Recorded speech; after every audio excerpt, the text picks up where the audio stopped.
Shalom dan selamat pagi untuk Bapak Ibu serta saudara-saudari yang terkasih. Kembali lagi kita berjumpa dalam Renungan Harian Toraya Senin 22 November 2021. Untuk memulai kegiatan kita di pagi hari ini, mari kita datang kepada Tuhan untuk meminta selalu pertolongan di dalamnya. Pertolongan kita adalah dalam nama Tuhan yang menjadikan langit dan bumi. Kasih karunia dan damai sejahtera dari Allah Bapa Tuhan kita senantiasa menyertai kita sekalian. Kita menjadikan firman Tuhan untuk menjadi penuntun di dalam kehidupan kita dan pengarah di dalam langkah hidup kita. Maka dari itu, mari kita mendengarkan firman Tuhan.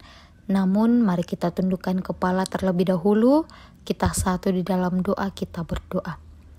Bapa kami yang ada dalam kerajaan surga, di pagi hari ini ya Tuhan, kami datang mengucap syukur atas kasih dan penyertaan-Mu yang sungguh nyata di dalam kehidupan kami. Ya Tuhan, kami mau menjadikan firman-Mu sebagai penuntun di dalam kehidupan kami. Oleh karena itu, bantu kami agar kami tidak hanya menjadi pendengar, tetapi bisa menjadi pelaku akan firman-Mu. Inilah doa kami, di dalam nama Yesus Kristus, Tuhan dan Juru Selamat kami. Amin. Jemaat Tuhan yang terkasih, pembacaan kita pada pagi hari ini terambil dari Daniel pasal 7, ayat 15 sampai ayatnya yang ke-28. Firman Tuhan berbunyi demikian. Maka aku, Daniel, terharu karena hal itu. Dan penglihatan-penglihatan yang kulihat itu menggelisahkan aku. Lalu kudekati salah seorang dari mereka yang berdiri di sana dan kuminta penjelasan tentang semuanya itu. Maka berkatalah ia kepadaku dan diberitahukannya kepadaku maknanya. Binatang-binatang besar yang 4 ekor itu ialah 4 raja yang akan muncul dari dalam bumi. Sesudah itu, orang-orang kudus milik yang maha tinggi akan menerima pemerintahan. Dan mereka akan memegang pemerintahan itu sampai selama-lamanya. Bahkan kekal selama-lamanya. Lalu aku ingin mendapat penjelasan tentang binatang yang keempat itu, yang berbeda dengan segala binatang yang lain, yang sangat menakutkan dengan gigi besinya dan kuku tembaganya, yang melahap dan meremukkan dan menginjak-injak sisanya dengan kakinya, dan tentang ke-10 tanduk yang ada pada kepalanya, dan tentang tanduk yang lain, yakni tanduk yang mempunyai mata dan yang mempunyai mulut, yang menyombong, yang tumbuh sehingga patahlah 3 tanduk, dan yang lebih besar rupanya dari tanduk-tanduk yang lain. Dan aku melihat tanduk itu berperang melawan orang-orang kudus dan mengalahkan mereka, sampai yang lanjut usianya itu datang, dan keadilan diberikan kepada orang-orang kudus milik yang maha tinggi. Dan waktunya datang orang-orang kudus itu memegang pemerintahan. Maka demikianlah katanya, binatang yang keempat itu ialah kerajaan yang keempat yang akan ada di bumi, yang akan berbeda dengan segala kerajaan dan akan menelan seluruh bumi, menginjak-injakkan dan meremukkannya. Ke-10 tanduk itu ialah ke-10 raja yang muncul dari kerajaan itu. Sesudah mereka akan muncul seorang raja, dia berbeda dengan raja-raja yang dahulu dan akan merendahkan 3 raja. Ia akan mengucapkan perkataan yang menentang yang maha tinggi dan akan menganiaya orang-orang kudus milik yang maha tinggi. Ia berusaha untuk mengubah waktu dan hukum, dan mereka akan diserahkan ke dalam tangannya selama 1 masa dan 2 masa. dan setengah masa. Lalu majelis pengadilan akan duduk dan kekuasaan akan dicabut daripadanya untuk dimusnahkan dan dihancurkan sampai lenyap. Maka pemerintahan, kekuasaan dan kebesaran dari kerajaan-kerajaan di bawah semesta langit akan diberikan kepada orang-orang kudus, umat yang maha tinggi. Pemerintahan mereka adalah pemerintahan yang kekal, dan segala kekuasaan akan mengabdi dan patuh kepada mereka. Sekianlah berita itu. Adapun aku, Daniel, pikiran-pikiranku sangat menggelisahkan aku, sehingga aku menjadi pucat, dan aku menyimpan hal itu dalam ingatanku. Amin. Jemaat Tuhan yang terkasih, tema perenungan kita adalah pemerintahan Allah yang kekal. Pengharapan selalu ada bagi mereka yang percaya kepada Allah. Itulah keyakinan dalam diri Daniel. Pengharapan tersebut membuatnya proaktif untuk memahami makna atas mimpinya.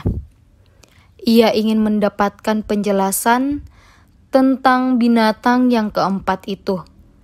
Binatang keempat itu berbeda dengan binatang yang lainnya.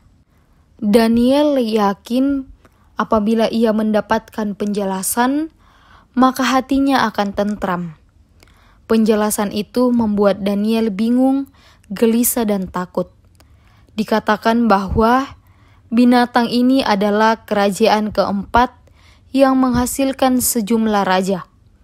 Raja itu memberi jalan bagi kemunculan seorang raja yang berbeda dari yang lain. Raja itu memperoleh kekuasaan melalui intrik, kesombongan, dan penghujatan. Ia sangat membenci Allah dan kerajaannya, sehingga tidak tahan untuk melontarkan kedengkian dan melakukan penganiayaan kepada umatnya. Dalam bahasa Aram, menganiaya berarti memperlakukan secara amat kasar, menindas.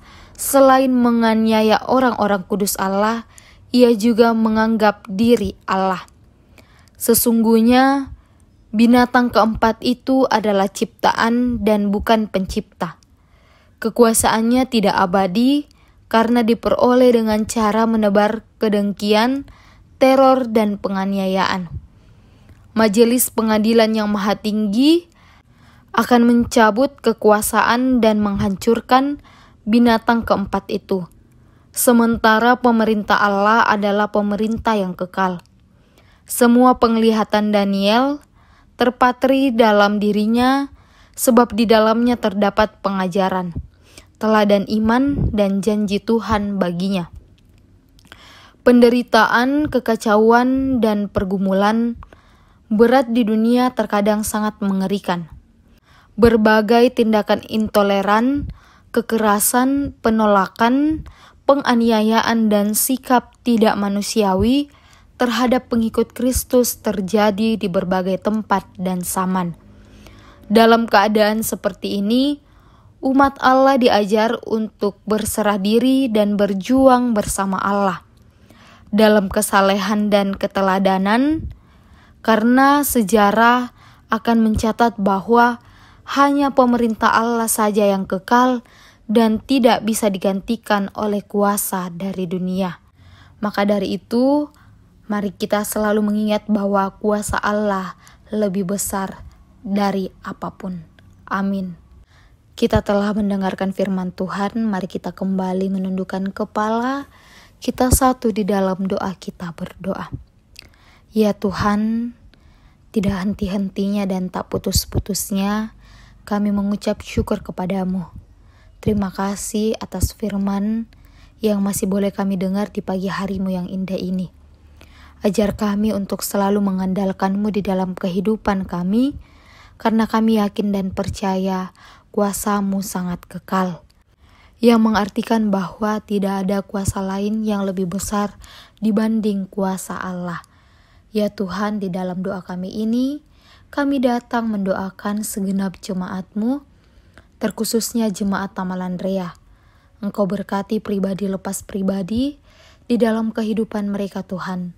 Engkau berkati juga di dalam pekerjaan mereka, di dalam tanggung jawab mereka, di dalam keluarga mereka masing-masing Tuhan. Kiranya dari dalamnya mereka memperoleh kesehatan, kekuatan, kesabaran untuk menjalani setiap aktivitas mereka Tuhan. Yang pada saat ini dalam kelemahan tubuh, kami serahkan juga ke dalam tangan-Mu. Engkau datang sebagai dokter menjamah setiap sakit penyakit yang mereka rasakan, sehingga mereka dapat pulih kembali dan dapat menjalankan setiap kegiatan mereka.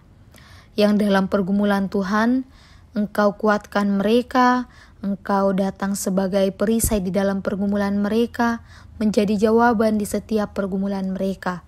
Karena kami yakin Tuhan, Engkau akan selalu memegang tangan hamba-hamba-Mu untuk melewati setiap pergumulan. Kehidupan kami yang kami akan jalani, kami serahkan ke dalam tangan-Mu Tuhan. Biarlah Engkau yang mengatur kehidupan kami sesuai dan seturut dengan kehendak-Mu. Inilah doa kami, ungkapan syukur kami, permohonan kami yang kami serahkan di dalam tangan kasih Kristus yang senantiasa menyertai kami setiap saatnya. Inilah doa kami, terpujilah Kristus. Amin. Selamat melanjutkan segala aktivitas kita. Tuhan Yesus menyertai kita selalu.